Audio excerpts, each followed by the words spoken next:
Appreciate you guys showing up as you always do. Wednesday night, late night at the Ledge. I got to tell you, I'm really excited about the opportunity tonight to talk with a good friend of mine. He's someone that I met early on while I was doing this work. But nonetheless, before I get into all of that, my name is Conway Jr. Welcome, welcome, welcome. Make sure if you haven't done so already, please subscribe to the channel so that you can get notified when these videos are coming on. And also, just to give you some orientation, right? Like, Late Night at the Ledge is about how we do this work. It's about how we are able to move policy from a grassroots perspective. And it's coming from, a place of, when I came into this work, I didn't have any formalized training. I didn't have anyone to lay out how to pass a bill or what the legislative process was. So that, that put me in a disempowered space in certain rooms. And when it came to strategizing why my testimony was necessary, I wasn't part of that conversation. So I wanted to make sure that I created a space where, nonprofits can work with directly impacted people, not only to build power, but to create this diversity and leadership that helps us really do the work in an authentic and non-transactional way, right? And so that's what Late Night at the Ledge is about. And it's also about getting your IQ up, right? There's oftentimes, folks who are directly impacted, we have this imposter syndrome. I have this imposter syndrome. And what helps me overcome that is that I know when it comes to this process, I'm an expert, not only because I have a degree in politics or I went to school, it's because I actually had to stop bills at the Ledge. I actually had to negotiate with lawmakers. I actually had to draft the language that would be amended into a bill. So my lived experience became my expertise. And that's why we're doing this. So got to give a shout out to Equally Yoked Marketing, IMAC, EYMAC.org. They're one of the sponsors of the show. And if you go to imac.org, you'll see a tab there that says GLB Storytellers. Now that's Give Life Back. IMAC has, Equally Yoked, has partnered with Reform.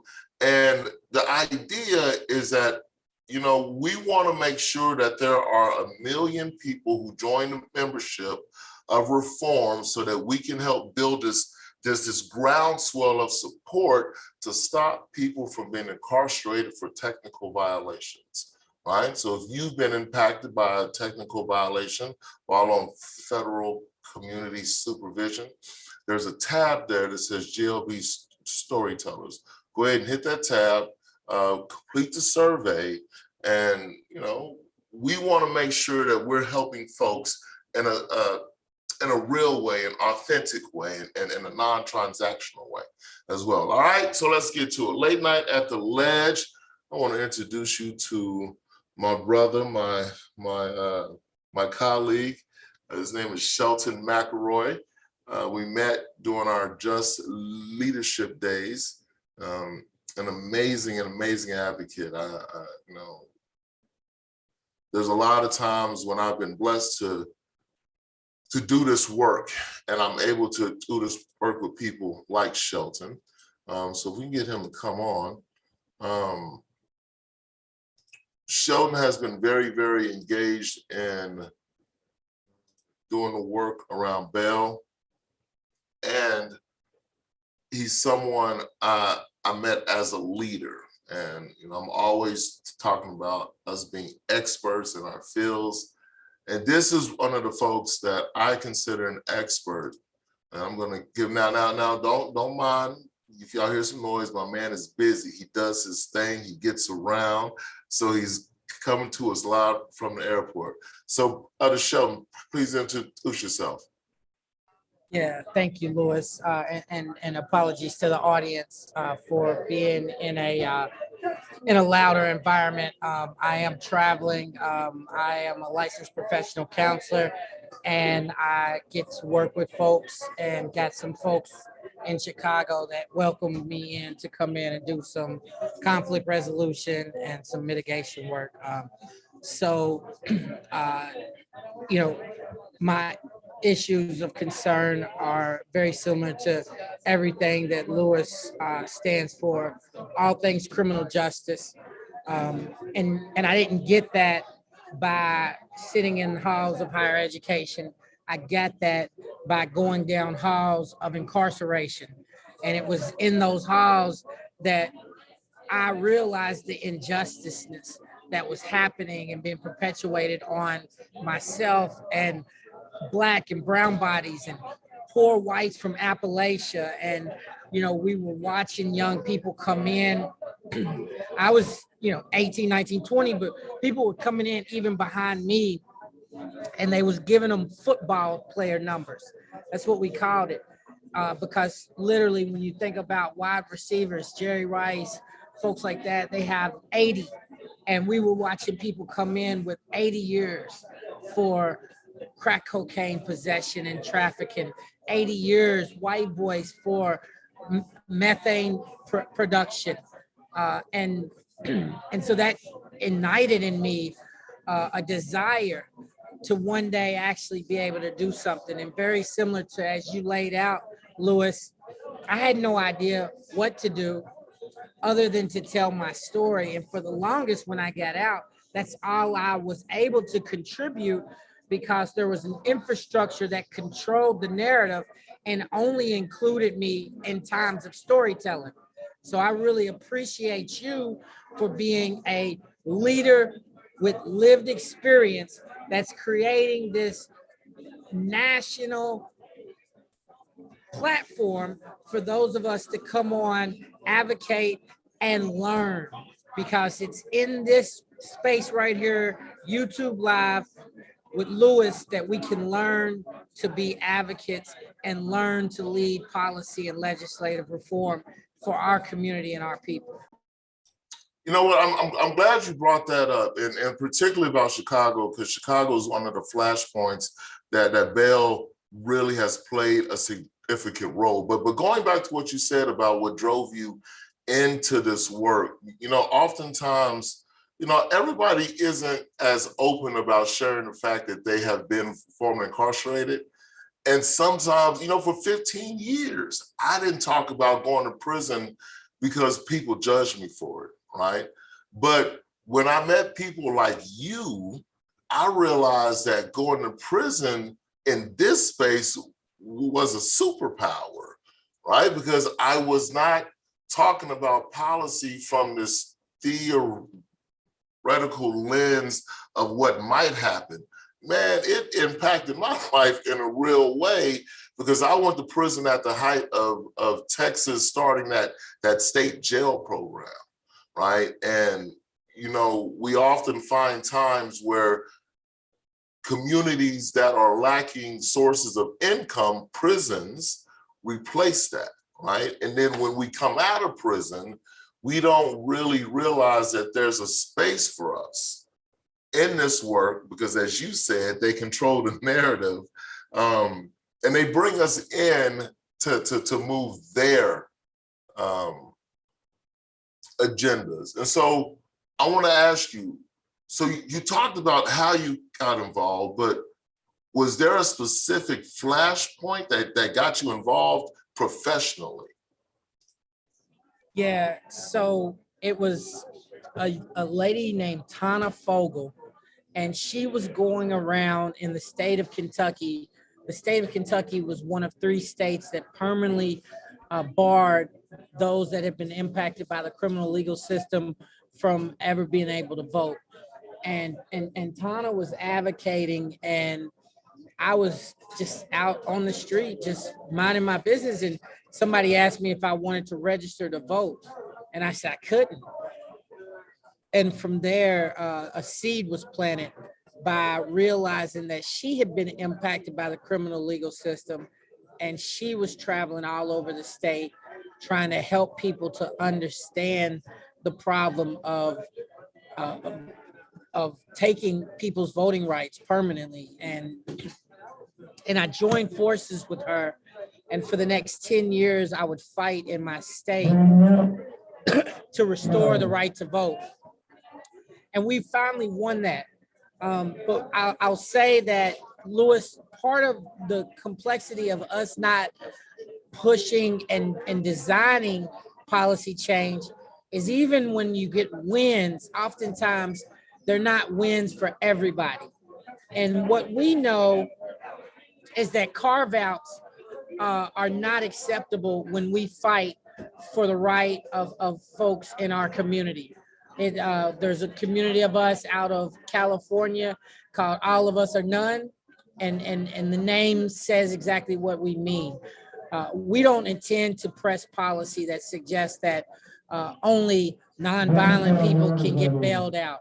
We actually want all people to get the legal right to be able to defend themselves from their community and not from a place of disadvantage with pretrial incarceration. So I hope that answers your question. And I just can't say enough just what it meant to see somebody like myself doing the work first that inspired me to be able to believe that I could do the work as well. And that's exactly why I'm bringing on people like you, because, you know, people hear me talk about it all the time. And you know, I may not be the best spokesperson because people forget that I didn't show up like this, right? I came into this work out of the strip club. And I had spent 10 years as a strip club DJ. And I just realized that, you know, there was a point where, like you, someone came to me and asked me about voting. I was like, I can't vote, I'm in the prison. And I had been out of prison at that point for 16 years. And the voting rights had been restored in Texas 5 years previously, but because I didn't have someone like you and Tanya that was out there advocating and collecting stories and engaging with people, we didn't know. And so that really, you touched on some points that I had no intention on going down, and I'll go back to them. But being in Kentucky, right? And Kentucky has really done some things around bail that hasn't been done every place else, right? So you use the word pretrial. What is the difference between pretrial and bail? Yeah, so, you know, prior to a person going to trial, prior to a person being convicted of a felony or convicted of a charge, the Constitution suggests that we are innocent until proven guilty. And so that constitutional right affords you certain privileges, certain processes, due processes, access to an attorney, and the ability to defend yourself. Now, where bail comes in is bail was instituted as a way in which to ensure that people that were in pretrial would return to court. And bail was to be proportionate to your income, proportionate to your wealth. So it was initially the concept of bail. If you own 10 chickens, bail was going to be a few of your chickens. It was not going to be something that was insurmountable and unable to be afforded. And then as we've seen the criminal justice system implode into a racist system that maintains a certain order and creates a caste system, we have seen bail distorted. We have seen bail distorted, and bail is not used proportionate to your wealth, proportionate to your income. In fact, a wealthy person might have the same bail as an entirely indigent person. So that's not proportionate and it's not reasonable. And it actually violates a person's due process and does not allow a person to be able to effectively defend themselves in a court of law while being held in pretrial incarceration because of insurmountable bail amounts. So the statistics of 50% of the people who are currently incarcerated in jails because they're too poor to make bail, you think that's an accurate statistic? Yeah, I think that's an accurate statistic. And I would also say that in some areas, it's even higher, right? So you take urban areas such as Chicago, such as Louisville, such as Dallas, and any given day, you'll find as high as 70 to 80% of the population in the jail is being held on pretrial incarceration. And that's primarily because they're poor people and they can't afford to pay bail. Now, you talked about all of us or none and really holding that line about there not being a difference between nonviolent and violent convictions. And we have often seen that that has kind of been one of the ways that people are denied bail, right? Is because there's this loose definition of, and judges are given a discretion. So can you talk about that? Why people who are, considered violent or dangerous, and then we'll go into places like New York and Texas. Yeah. So that's a great question. So, the perpetuation of a violent label on people is super commonplace in terms of justifying jails as factories, right? You have communities that don't have revenue and income. You have policymakers that can justify building jails and prisons in their communities in order to generate revenue. And to deem someone violent, we know historically, as well as contemporarily, has been a tool used to perpetuate violence, to perpetuate racism. One of the most common things said about Black men in the Jim Crow era as justification for lynching was that we had raped someone, right? So the criminal legal system, as designed by the Constitution, would suggest that a person accused of a crime was innocent until proven guilty. And those of us that stand in the forefront of work to change the criminal legal system do not differentiate between the charge. We believe that if a person has a constitutional right of innocence until proven guilty, then they also should have the ability to defend themselves. Now, with that being said, there are a lot of folks that lean very heavy on dangerousness, and dangerousness has creeped into the lexicon of the bail discussion. The complexity about dangerousness is that it is an abstract, subjective term that oftentimes is labeled on Black poor people. And so, we want holistic reforms that include bail, even in the case of a violent allegation, because it is just that, it is an allegation. Now, hey, if the courts want to start to expedite and streamline the courts so that you get justice, you get a trial well in advance so that you do not have to wait and be delayed for years at a time.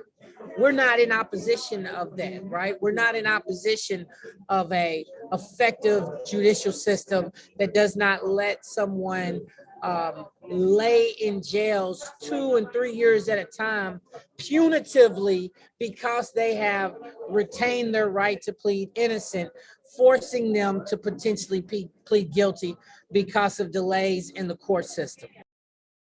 So now you spoke about that dog whistle language, right, of danger, and that dog whistle language, you know, that has continually been used all the way back to slavery, right? And where Black people have been labeled, you know, that's what drove that crack powder disparity as you started off talking about, right? Is that, you know, crack was displayed on TV through cops as a way of showing just how dangerous these Black people were, right? And so, you know, the state-based violence, right? The state-sanctioned violence, particularly in Chicago, 16 shots. You know, there was an uproar or a conversation about that officer being allowed bail while other folks weren't being allowed bail. So can you dig into that some? That's a perfect example. You know, we hear these dog whistles, and they're applicable to ensuring that Black people stay incarcerated. However, when we see someone with access to power, someone with access to privilege, those same demands for no bail are rescinded. And instead, we see a police officer who can shoot someone 16 times receive a reasonable bail, a bail that would be raised by his fraternal order of police to ensure that he would be out. And what could be more dangerous than someone who has carte blanche privilege to walk around with a gun and has demonstrated already a misuse of a gun? But it's a two-tiered justice system that has been designed that Black, brown, poor whites, indigenous people are on the boot end of justice and not on the receiving end of justice. Now, you're teasing into something where, you know, often those of us who are fighting at the ledge, we see that there's this adjacent power structure by the FOP, by the police unions that influence lawmakers in a way that the average citizen really doesn't know. So can you tell us, what is the connection between the courts and the bail companies, and then between the bail companies and the lawmakers? Yeah, hey, so knowing that you're from the state of Texas, I've done some bail work in Texas, and it was outlandish to imagine that the bail bonds industry not only contributes to the campaigns of judges and policymakers, but also pays registration fees. Like when you are running, as you know, as a person who's ran a campaign, you have to register. And the bail bonds industry actually for candidates pays those registration fees to ensure privilege, to ensure power and access to the legislator so that they're maintain their monopolistic industry, an industry that annually makes $1 billion off of poor Black, brown, Latino, indigenous, and poor white mothers, aunts, grandmothers, children's mothers. It is ladies, women that foot the bill and pay the bail bond industries and pay into that predatory system that creates wealth and disparity at the same time. It is the women that harbor the weight of their incarcerated loved ones and foot the bill to pay those absorbent fees and costs. Even at the point in which a person is found not guilty, Lewis, the bail bond does not stop having to be paid. Whatever fees, whatever monthly payments, it does not matter if you're found not guilty. That bail bondsman still wants the contractual payments made to them on time with interest and late fees and penalties, and predatorily contacts and harasses and just really forces people into a debtor's prison. These are people that are found not guilty. So I just want to illuminate there's this direct line. We were doing bail work in the state of Texas, and immediately the legislators started to draft policy that would prevent local communities, prevent charitable organizations from posting bail for people, because we weren't kicking in people's doors like Dog the Bounty. We weren't perpetuating violence on grandmothers and mothers and aunts and cousins and family members that made them choose between paying an energy bill or paying to see their loved one released from incarceration. And the legislators in Dallas, Texas, and throughout the state of Texas chose the side of detriment to community members and poor people over the side of justice and creating equity in a very unequal, unequitable system. So I'm glad you talked on that $1 billion industry being kind of supported on the backs of poor people, being undergirded by women who are, often the heads of single household. And so, so what you're trying to tell me is that the money that I pay to the bail bondsman, I don't get back? Because, I was told that I only pay 10% of my bail. That's all I need to get out. Now, what I hear you saying is that that's not all of the fees attached to it. And how do we square that with our lawmakers ensuring that these bail bondsmen are allowed to do this? So the bail bonds industry is very predatory in that, yes, initially the cost is 10% of the larger bail. However, embedded in that are fees, embedded in that are interest, embedded in that oftentimes are costs for technology that has to be placed on a person when they're released, fines and fees for tracking devices.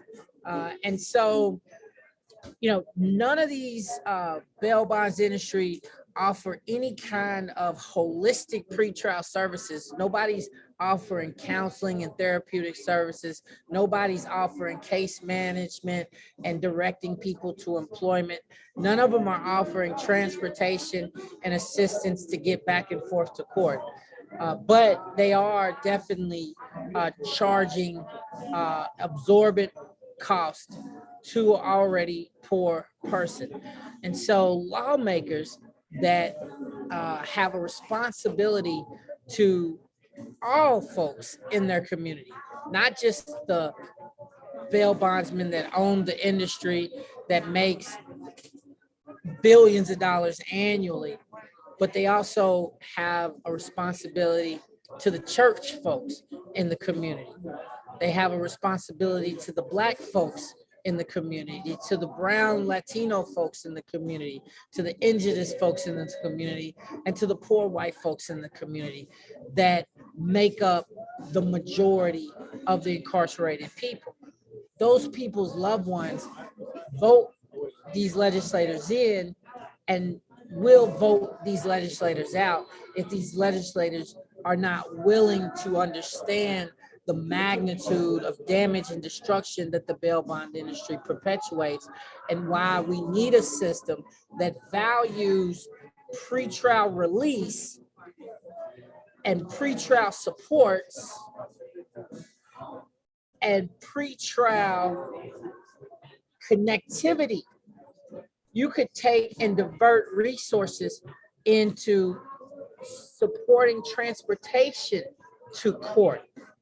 And that would be a smidgen of the cost that it takes to hold someone in pretrial incarceration. So that's the argument, is that we are wasting not only the money that's going to a predatory bail bonds industry, but the cost to incarcerate someone on pretrial incarceration is so absorbent and such a wasteful amount that could be going to educating our children, that could be going to building our infrastructure, but instead we are perpetuating harm on communities when we could actually be investing in healing and resources and education and supports for people, persons that are experiencing pretrial circumstances. I'm glad you brought that up, because Governor Cuomo last year in New York, they passed that sweeping bail bonds bill where they, folks who couldn't afford to pay bail were allowed out. And, the media really focused on a spate of specific incidents, right? Where folks who were obviously dealing with other issues. So how do we square what you are saying as being the communal cost of bail and impact with the opposition saying, well, we can't afford not to keep people safe? So this idea about keeping people safe is extremely abstract, in that we know safety lies in resources. You resource people and you'll have safe communities. We if you don't believe that, go to a highly resourced community and tell me if it's safe. Go to a highly under-resourced community and tell me if that community is safe, right? So, we believe that the way to provide safety is to ensure that people have their needs met.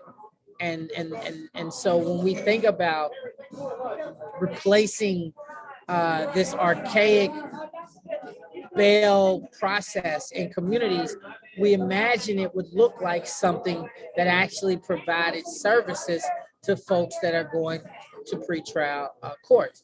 Services such as transportation to and from court, services such as case management and connectivity to employment and higher education, as well as vocational training.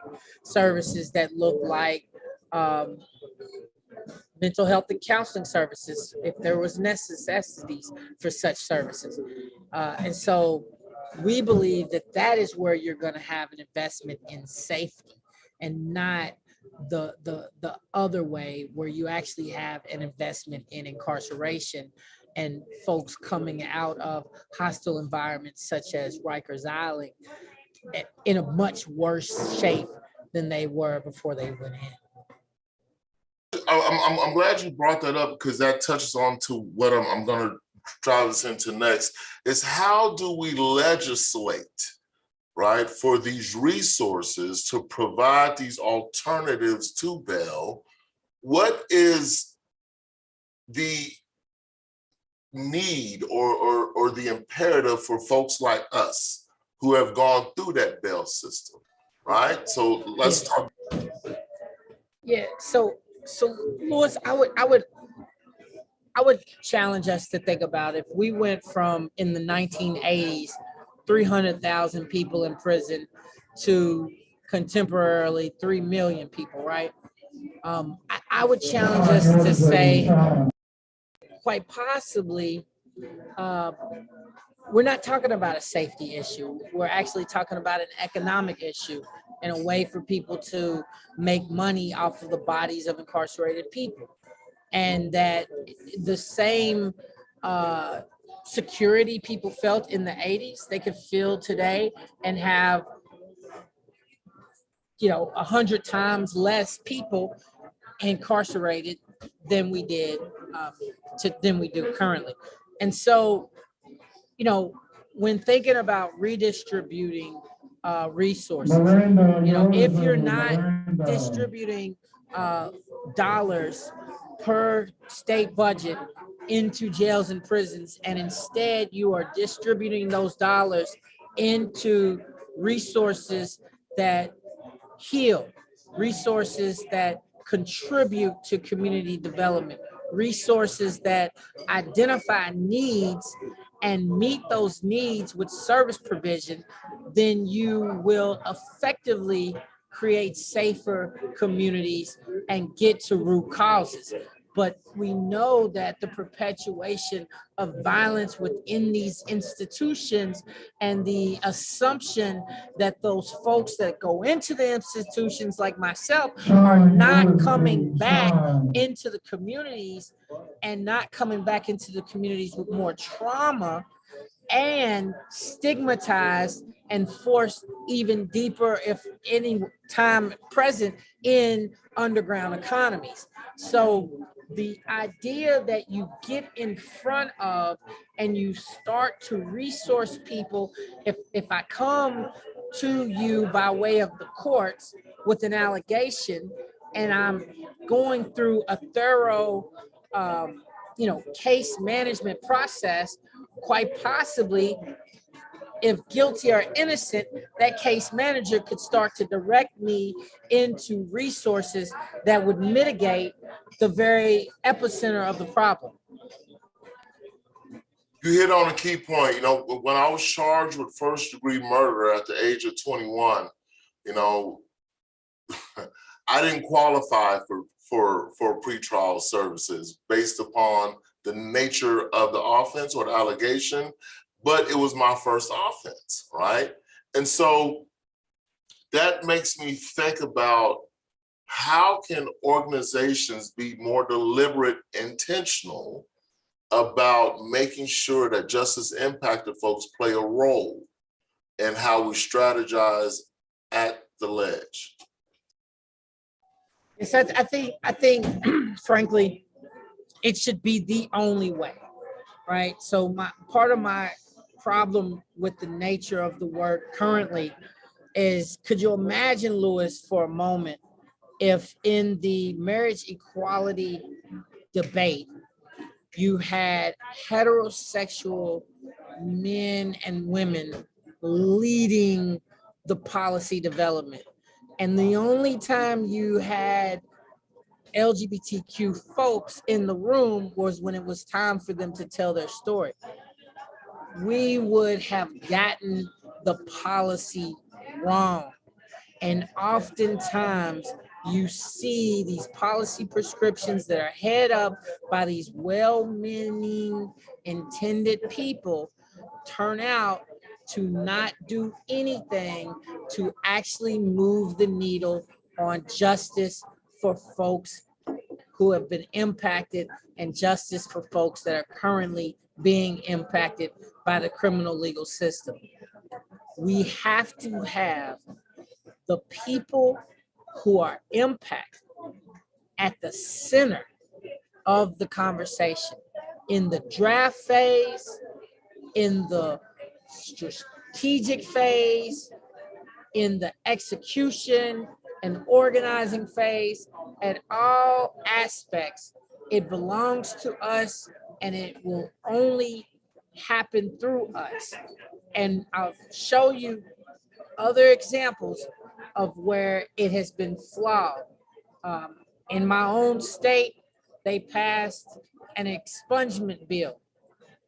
You could get felonies expunged, just $500 per charge. And you know, when you look at $500, and so for 2 or 3 years, you could count on one hand how many people had actually got anything expunged. Because from the beginning of this conversation, we've been clear who's incarcerated: poor people. And so, you know, your assumption is faulty that a poor person is going to have $500 leisure money laying around to try to enhance the quality of their life. And then the other fallacy in the thinking is that you only get one charge. If anybody that's been impacted by the criminal legal system completely understands that the judicial system piles multiple charges on you. It is a tool to enhance your pretrial inability to get out. It is a tool to enhance the prosecutor's ability to leverage against you. And so, you know, just the fallacy in developing a policy that would suggest that formerly incarcerated people pay $500 to get a charge expunged would not have happened had formerly incarcerated people been at the table. But if you have formerly incarcerated people at the table, then you're not going to be able to demonize half of the formerly incarcerated people by saying, oh, this is just for nonviolent people, this is not for violent people. And that's part of the perpetuation of that cycle and of those processes, because they, in essence, do not want us to be up there with a full, robust package of policies that then pushes against the neoliberalism and the, you know, these simplistic ideas of justice. You know, you talked about carve-outs early on, right? And you talked about how carve-outs really disallow us from having advocacy that has deep transformational impact. And then you really touched on the challenges, right? It's either building power or be effective, right? And we know that oftentimes building power is left on the table in pursuit of being effective. And being effective means that we have to carve out these people who have committed or been convicted of these crimes in order for us to pass these bills. So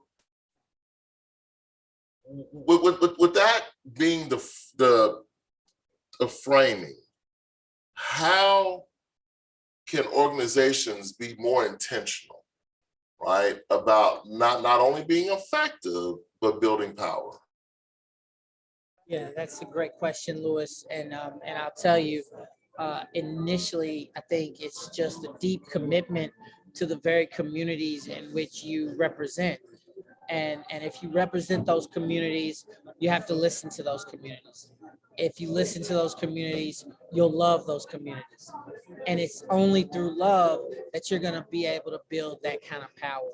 Because when you show up at the legislature with love, a community that loves the people that they're advocating for, no amount of money, no amount of paid lobbyists can bring that kind of power and energy to the space.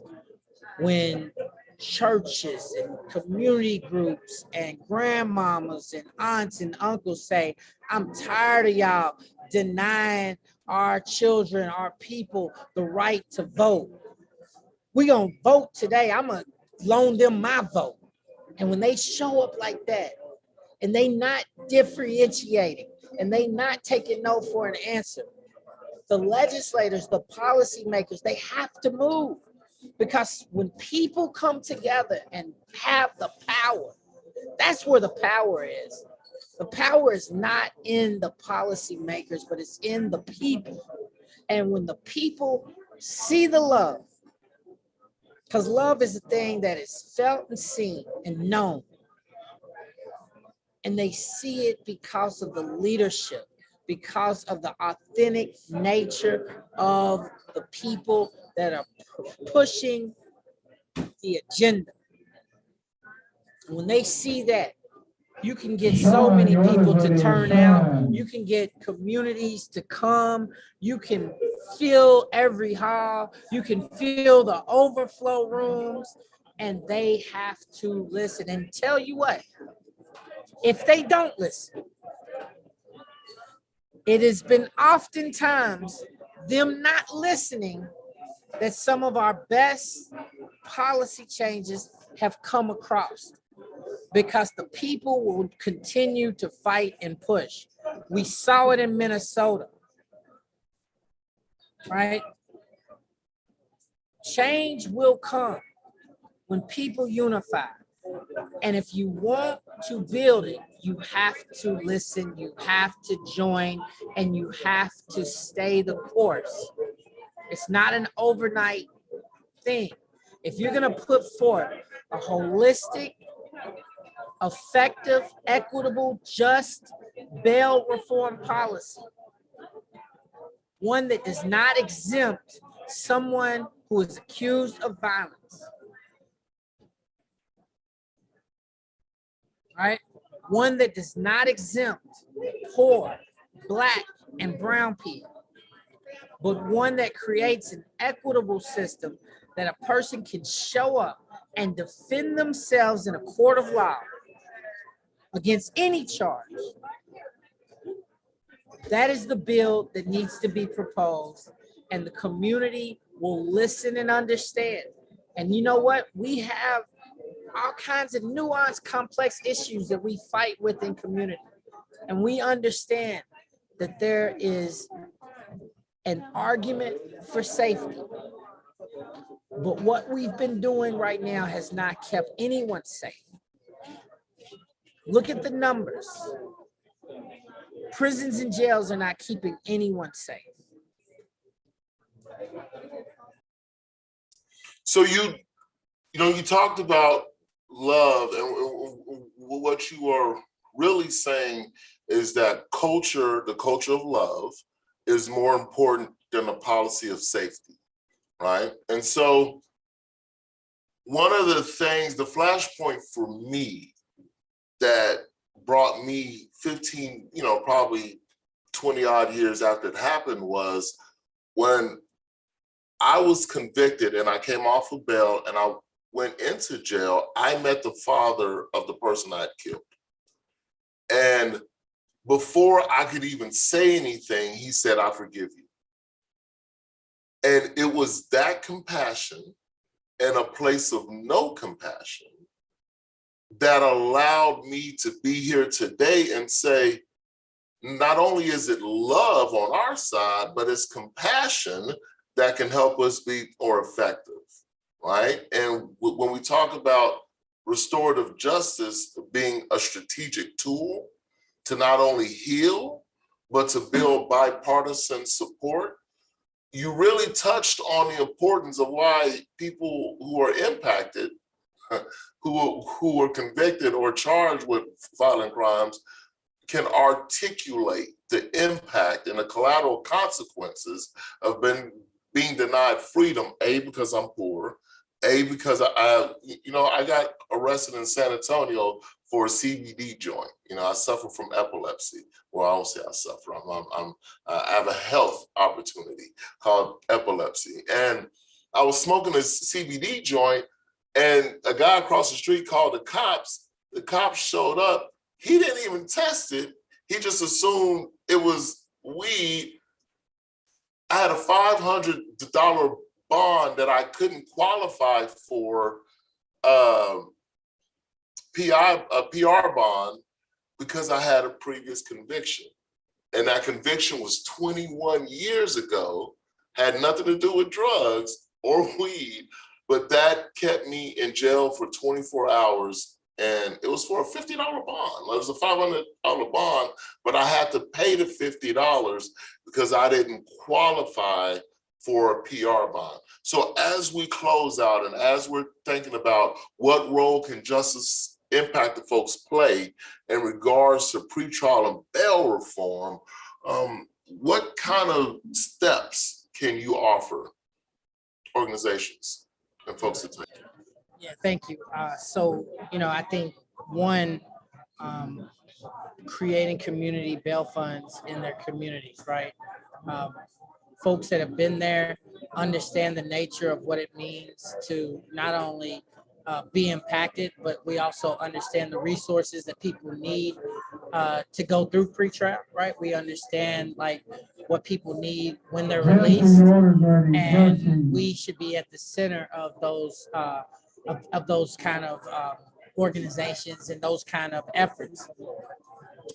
Another thing, when we can work with groups like the ACLU, we can work with groups all throughout our communities and educate people about the inequities and the unjust nature of bail, and elevate the voices of those that are impacted by the bail bonds predatory institution, and just really create an upswell of education to our community so that people become aware. Oftentimes when I talk to groups, they have no idea. They don't understand that you could pay $5,000 to a bail bondsman, get found not guilty, and you don't get your $5,000 back. Like they don't understand that, right?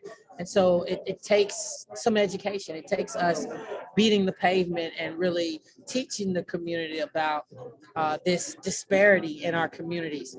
And I think kind of to your point around the CBD joint, like unfortunately, your story that you just told is so common. And people can't understand that because they think, oh, we're trying to keep the community safe. They think like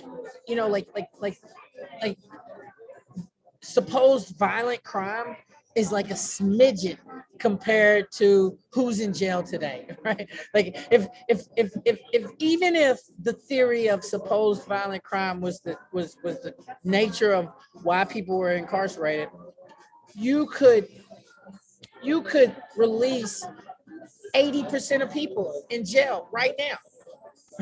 And you'd have such a small jail, you'd have to sell the building. You know what I'm saying? So we know that that's not even the case, right? We know that that's a dog whistle for Black, brown, poor people, right? Like, and we know that if it bleeds, it reads, right? If it bleeds, it reads. So I have to make this boogeyman of violence and safety the central talking point in order to ensure an institution, an economic engine of bodies going into institutions, right? This is like that was why lynching was justified, because they said safety, right? Like we had to keep white women safe, and it worked, and it worked, and so we're sitting here trying to debunk the myth that it's not a safety issue that keeps people in pretrial incarceration. Right? If you have a safety concern about someone who is accused of a homicide, there's simple basic infrastructure outside in the community that could be cultivated to ensure that that person shows up for court, doesn't supposedly reoffend, right? And gets all their needs met. And that person can safely continue going to their job every day. They can safely continue raising their 3 and 4-year-old children every day. They can safely continue to go to their church, their gym, and be community members, and go in front of the courts and defend themselves against the allegation, right? And so we can have infrastructure that supports that, right? Simple basic things like case management, simple basic things like, hey, give us a call, let us know, bring your check stubs, like checks and balances that ensure that a person is doing what they need to do and going back and forth to court, making sure that they have transportation. The bail bondsman does, right? The bail bondsman, they do the same thing. They make sure you send a picture when you're on bail. And so if it's good enough for the bail bondsman, why can't it be good enough for the person? Right, because then you would cut out a predatory institution that is biased and pays lobbyists and legislators to ensure their economic development. So you touched on a very powerful point about the need for formerly incarcerated people to consider lobbying, to consider, being the person that is able to be in the ear of a lawmaker the way the bail professional industry is. But you also keep honing in on Black, brown, and poor people being under the heel of the policy that is often compromised and in a way that negatively impacts poor people, brown people, poor women, white women. But just overall, how that boogeyman of violence continues to be the impetus to drive bad bills. Yeah, no, I mean that's it. That's it.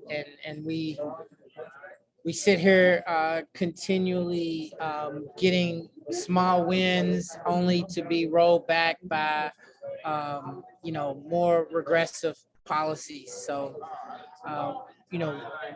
we that have been impacted by criminal legal system need to be in every space. And I want to be clear, the lobbying and this advocacy space is just one of very few. We have to become attorneys. We have to become medical doctors. We have to become educators. We need the right to be able to teach children. We need the right to be able to fly airplanes, because it's in that nexus that a highly discriminated, highly stigmatized, subjugated population of people no longer has to be relegated to a subclass, but that all options and all disciplines are available to us. And listen, I don't think I could have said that any better, and I'm not going to even add an outro on that could mess that up. Thank you so much, Shelton, for sharing your wisdom. Thank you for everyone else for tuning in. I really appreciate y'all doing this every Wednesday night. I'm going to bring you experts, right? I'm going to bring you folks who are really actively doing the work, folks who are really knee deep, hands dirty in the work, and folks who are engaged professionally doing this work. So we're going to be inviting folks on. So if you receive an invite from me, that means, I want your perspective for folks that come in and be able to hear from. Thank you so much, Shelton. We'll put his contact info in the description. You guys have been amazing as always. You have an amazing night. Be amazing on purpose. All right. And we cannot build